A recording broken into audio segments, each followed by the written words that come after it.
topping tonight's news, a defiant Governor Bentley says he won't resign, despite calls to do so from some legislators and a damaging House Judiciary report today that was released earlier. The document outlines much that has long been suspected or known. It was released today despite the governor's best efforts to stop it.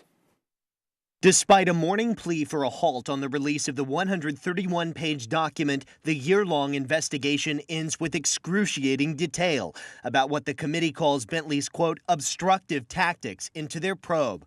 The committee also outlines intimidation tactics it says the governor used against employees and members of now former First Lady Diane Bentley's staff, namely Heather Hanna, who helped Mrs. Bentley obtain now infamous recordings of a perceived conversation between the governor and his top aide, Rebecca Mason. In the document, Hanna says Bentley confronted her, saying she, quote, didn't know what she was getting into. And because he was the governor, people, quote, bow to his throne. Bentley appeared contrite on the steps of the Capitol this morning. There's no doubt that I have let you down. And all I ask is that you continue to pray for me, and I will continue to pray for you. But lawmakers, the Speaker of the House, asking Bentley to step aside. As Speaker of the Alabama House, it is time for me to ask Governor Bentley to resign from office. More fallout for the governor comes from other report details, including text messages.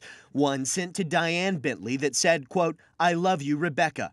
Another, the governor writes, quote, I love holding you. She replies, quote, that was wonderful. It always is. But the committee also alleges Bentley used state resources illegitimately to transport Mason and to maintain and later end their relationship, employing his security detail to break up with her on his behalf. This just only adds fuel to the fire today.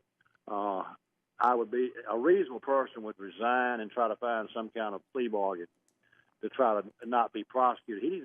He needs to be scared that he's going to jail now. Excruciating detail after a year-long investigation into a first-of-its-kind Alabama scandal.